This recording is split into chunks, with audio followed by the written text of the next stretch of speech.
Golden Eye! Yeah, exactly. Hey everyone, Kris here for Thomann Guitars and Basses. The one and only Joey Landreth. Hi friends. Thank you so much for coming over. Oh man, my pleasure. It's been a weekend. It has much camaraderie, much staying up too late. Yeah. Lots of laughs. Lots of laughs, lots of good music, lots of notes. We were at Guitar Summit 2025 and Joey was playing, doing workshops, being at the REVV booth and representing the beautiful new finish on his signature Duesenberg. So it's a lot to talk about, dude. First of all, how do you come up with, like, when you need something new? Is it the need that rises first and then you look for the right partner? Or is it like you meet the right people and then you're like, hey, what about doing that thing? It's more like that. It's more like hey, we're really like-minded and we're hanging out and having a good time. We should make something together. It's more like that. I mean, I love gear. I'm very fortunate that I've chosen to spend all my money on gear instead of responsible things like a car. So I don't often find myself wanting for much, not just because I have so much stuff, but just because I've got what I certainly have what I need. Yeah. But it's usually when I meet somebody and we're kindred, and it's like, hey, let's have fun and make something together. Let's come up with an idea and do it. So it's usually like that. Yeah. That's how these finishes come along, right? Yeah. Hey, I mean, let's rock this. That's right. Amazing. The standard issue Duesenberg, the guitar and the bass are both. I can't remember what the finish is actually called. Champagne Sparkle or Champagne Pink or something like that.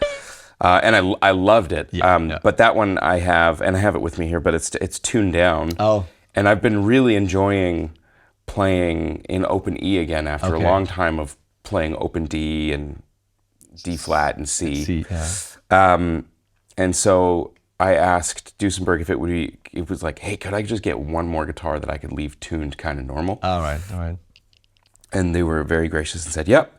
But Ingo from Duesenberg said, would you want to do something funky with the color? And so we started throwing a bunch of ideas around, and we were talking about like a 3-tone sunburst with a tortoise pick guard, kind of like Ry Cooder's guitar. Oh yeah. But Ingo said that he's been having a really hard time finding good tort material. Oh yeah, like, yeah. They usually look kind of weird. Yeah, or they're like, it's just like a screen print underneath some trees. So it's like, it's hard to find really good looking stuff. So we stayed away from that. And I thought, I took inspiration from Ry Cooder has this surf green Strat.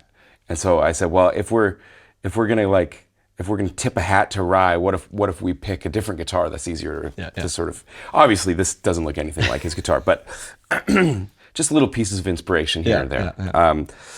And so this far exceeded my expectations in terms of what it was going to look like. It looks amazing. It looks amazing, yeah. I've seen it first on stage when we're playing on the Friday evening, and it was like, oh, I need to see that closer up. Yeah, it does good things. Well, and it's all green too, which is really cool. Yeah. And the back is slightly like tighter sparkle. Oh, nice. Yeah, it's really cool. Very, very nice.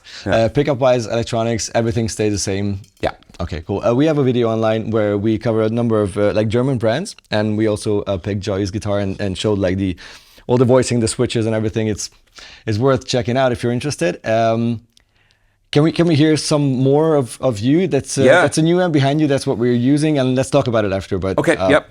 Yeah, for sure. So my usual sort of sound, I live on the bridge pickup most of the time. Not all the time, but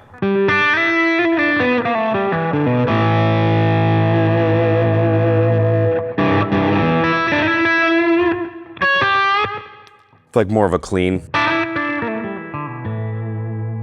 And then I use the tone knob a lot. Okay. So to just shave off some of the sort of real super sparkly stuff. And then the next sound that I use probably the most is adding in the middle pickup. So the bottom switch brings in the middle pickup. I don't know why, but I've always loved, like on a Strat, the position 2 or whatever. I've always loved that. Yeah.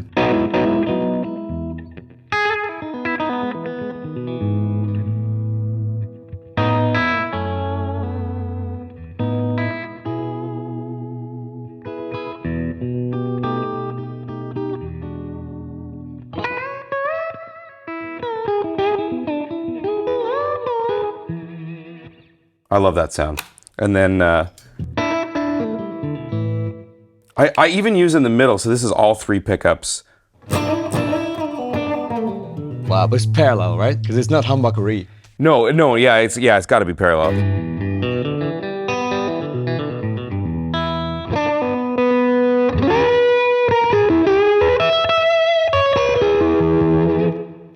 I don't know, it's an interesting sound because it's kind of glassy, but it's also kind of punchy too. It has more, Yeah. So this guitar, the idea behind it was like, I wanted to pay sort of tribute in a way to my 3 favorite slide guitar players. So this is a gold foil, which is Ry Cooder, Strat middle pickup, Bonnie Raitt. And then this is kind of inspired, like it's the dual coil, but it's a voiced like a telly pickup, so it's inspired by Lowell George. So Ry, Bonnie, and Lowell in one guitar. And of course, I don't sound like any of them ever, unfortunately, much to my dismay. And so it's super versatile guitar, like on gigs when I need to travel light, I can easily just take one instrument and that's that. Also, I gotta say, like even at the show, it was a huge room, very reverby. It's tricky, I guess, to mix it as well.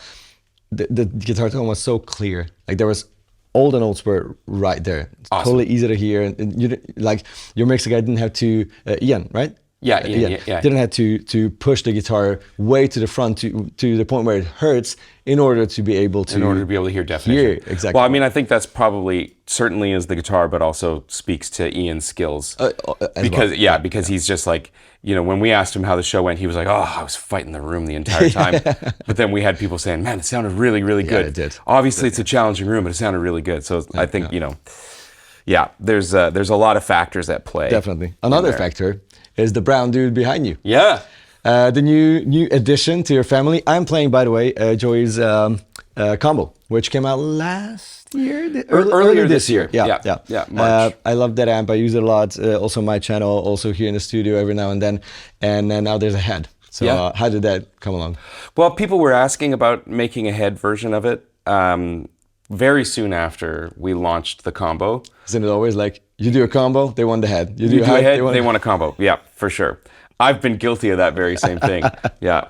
If only you made it in with 3 10s and 4 12s and 1 15 cab. With a 5 ohm. Yeah, exactly. 5.5, 5.63 ohm output.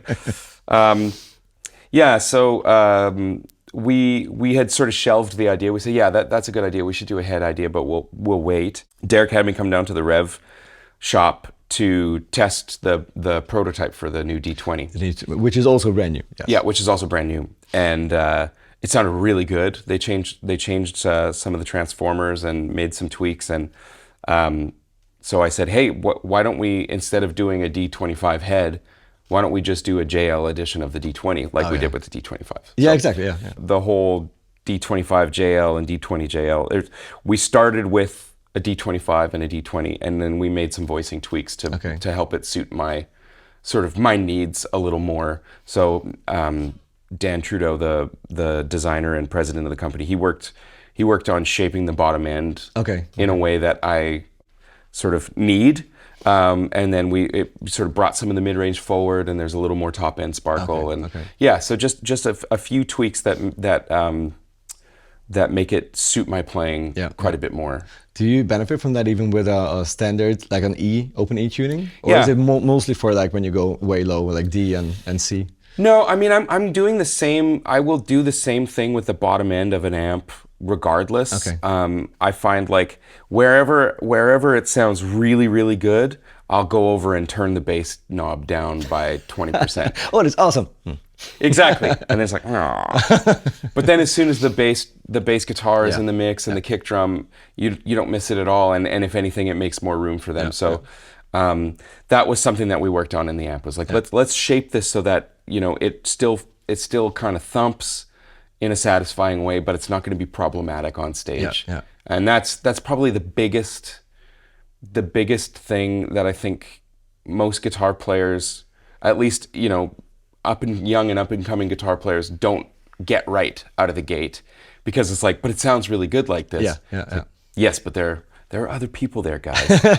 We had this Thomann event where we had a couple of brands providing stuff, and we had the D20 there on stage and everything, and a couple of pedal brands, and Boss was in there. So it was like, okay, which one do we take? Do we take like the yellow one or the blue one, the blues driver or the super overdrive? And like, okay, I definitely like the blues driver when I'm playing at home, or play alone in a room. Like, okay, that's gonna be the thing I'm gonna be using, and I ended up using the SD one because of the mid range. And I didn't miss the low end, because you don't hear that anyways. Once everything's up and running, same volume, and all of a sudden I hear myself. It's like, it's tricky when you're not used to it. I totally get it. Like, you want the big sound when you're alone, but on stage it's gonna be the opposite that makes you feel real good about.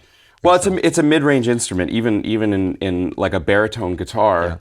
When you're tuned way down, the like, think of all those great like country baritone guitar sounds. The notes are low and they feel deep, but they're always this airy top endy stringy sound, and that's, anyway. And also the character, like the way you recognize a player, a guitar, an amp, it's always the mid-range. That's the giveaway, isn't it? Like an upper mid-range, or like a medium frequency thing, or like a lower few hundred hertz, whatever it is. It's like, that's where you spot like, oh, I know that guy, or I know her, or I know that amp, or that guitar. It's a hard thing to also accept, because it's not always the most exciting thing to stand in front of, and you kind of have to trust, I think it's why so many people love tube screamers, is because it kind of just like, you step on it and all of a sudden the guitar is just like, But I've never liked tube screamers myself. So. You have all the mid-range coming from elsewhere. Yeah, that's true. Yeah, my sound is fairly mid-rangey. But no, can you show us how you, or explain how you would use like the D20 or the JL edition? Like, would you go extreme with any of the knobs, or go up or low with the drive, or like the gain? It kind of depends on, like, I'm using a pedal board now, so I'm pushing the amp a little bit more with the drive pedal. If I don't have my pedal board, I'll probably get the gain pretty much all the way up and hit the gain boost. Just because I like to have a fair amount of dirt that I then can clean up. Like, I'll...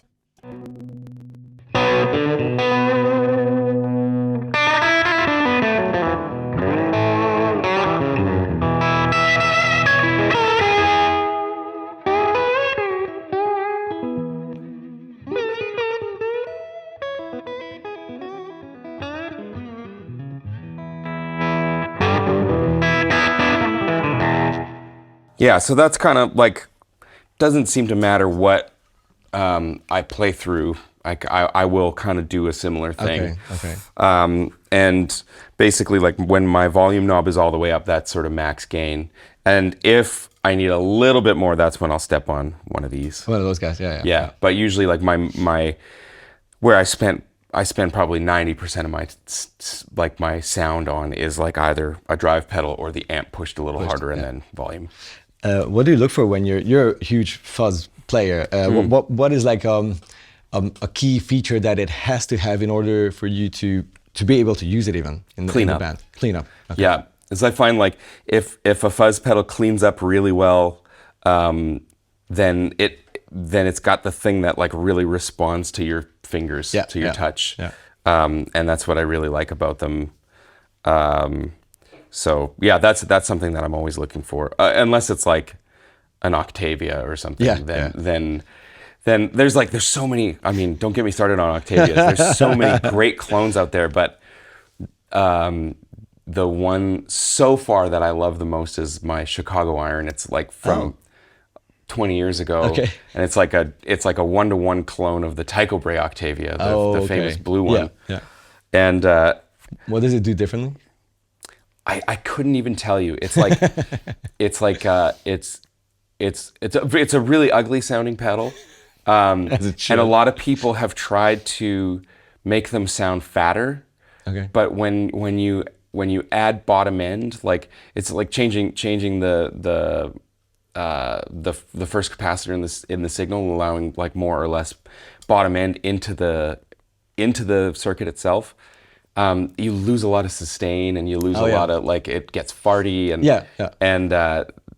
so yeah, it's like, I don't know, that one's like, every time I change it, I go, wow, that sounds really good, and then I put my old one back on, and it's still, I mean, for the like 0.05% of the time that I turn it on, like, who cares? But yeah, I get into the weeds with those kind of things. But nowadays, I'm running, like, if I have my pedal board, I'm running a fairly, what I would consider to be like a higher gain sound. Okay. So I don't find myself wanting a lot of fuzz now. And but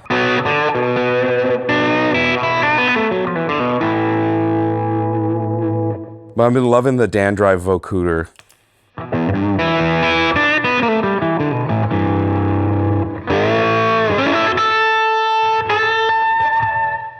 Yeah, it just seems to add a little bit of shoulder. Yeah. And it kind of gives, like, almost the illusion of fuzz, but you still have a fair amount of clarity.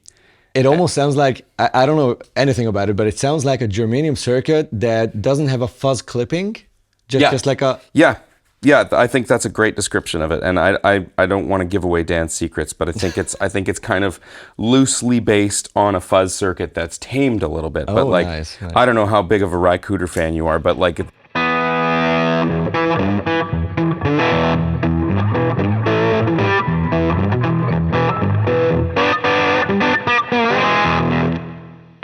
It just kind of takes me to that territory right away. Sounds like a train. Yeah. Choo choo. Yeah, exactly. Let's talk about the band, because you guys are busy. An album is coming out in just a couple of weeks, isn't it? No, November 14th. November 14th. Yeah, like 6 weeks. Yeah. Crazy. Yeah. How did the recording go? Because I've heard there are going to be some crazy guests. Yeah. So can you share something? Yeah, totally. It's not a secret now. The word is out. We've had our it's very weird to even say this, but our friend Bonnie Raitt is a guest on the record. So she sings on 2 songs, and then another pal of ours called Begonia is also featured on the record. And yeah, it's fun, man. It's really fun. I'll send it to you guys. Did I send it to you already? No, Okay, but I'll send it to you. we need to talk. Yeah. Yeah. Your people call my people. We'll do lunch, and by that I just mean I'll text you after we're done here. Yeah, it's kind of a return to our roots in the sense that it's very live. Okay. It's pretty traditional: drums, bass, guitar, keys, like Hammond organ, Wurlitzer, and we actually borrowed Bonnie's keyboard player for the record because. Okay. So we met up with them. When did we meet up with them? I can't remember. Anyways, he reached out to me on Instagram. Was like, "Hey, did you actually know I'm from Winnipeg? Like my hometown?" I was like, "Wait, what? Excuse me. Like, how did that? How? What? Huh?" Yeah. He's like, "Yeah, I grew up in Winnipeg until I was 18. Then I moved to New Orleans and then New York and all over the U.S. And now he's living back in Canada." Wow. And so, anyways, we said, "Hey, would you come to Winnipeg and play on the record?" And he's like, "Yeah, man, I'd love to." So he's just brilliant. He's just brilliant on the album, and it was such a treat to have him there. And we're grateful to Bonnie for loaning him to us. And yeah, it's like a lot of background harmonies, but Dave and you, like in the previous records, I sang all the background vocals on the records. No way, really? Yeah, I would arrange them and then I would sing them, and then it was just quicker to. Yeah, and I mean, like I'd get carried away, and the vocal arrangements would be like there'd be like 50 vocal tracks or something. Yeah. And this record, we really wanted to capture the sound of the band. So Dave and Roman sang all the background harmonies, and on the songs that my brother sings, Roman and I sang all the background harmonies. Wow, okay. It just feels really good. Ian engineered. Oh, really? He mixed the album too? He didn't mix it. He engineered. I engineered a little bit of it, and then we had a guy named Joseph Lorge mix the record. Okay, wow. Yeah, so it's just it turned out really, really well, and we're very proud of it, and it feels like kind of a new era. It's very much a band record, you know, which our last few records and my solo records obviously were not as heavily band oriented, but lots of layerings and lots of different layerings things here and just a lot of me, I sang all the background harmonies. I played a lot of the instruments on the last record. I played all the keyboards. On it, yeah. And so it's like it feels much more collaborative and much more of a group effort. And there's things about that are challenging because when you get used to doing a lot of things yourself, the last record I engineered virtually all of it except for the bed tracks. So you have to let go of a lot of creative stuff, which took me a second to kind of get sort of turn the ship around. But every time we do something like this, and there's a lot of collaborating, it's when you find that there's more depth to your sound when you invite other people to build on it, and it can get a little one-dimensional if there's only one person doing it. And there's so many records that I love that are like one person band kind of thing. Yeah. But I think that lends itself more to what we do as the Brothers Landreth. It makes more sense to do it that way, at least now. Does it translate easier for you guys to play as an actual live band? Definitely. I mean, we've never really struggled with that because we just kind of like the record version of a song and a live version of a song are always fairly different. Yeah. And we've kind of embraced that. But this is probably the truest, like of course minus the keyboards. But this has been the easiest to kind of go. I can play my parts that we came up with for the record live without it feeling like the bottom is dropping out. So that part is fun. But the music from the new record, we've been playing it all summer long, and people are kind of like, "Oh, I was really hoping you'd play this song off that record." And this song is like, I don't want to play Greenhouse anymore. I love that song, but we've been playing it for 15 years, and it's like. We're just so excited about the new material, and it's really fun to play live. Wow. Wow. You guys are going to be in Europe again? Next year. February? Mm-hmm. From February, I think it starts? I think it's in Germany, at least. February the 12th or 13th, we start in Paris. Oh, nice. And then we work our way through Germany. I don't think we have a Belgian date, but we're Netherlands, Germany,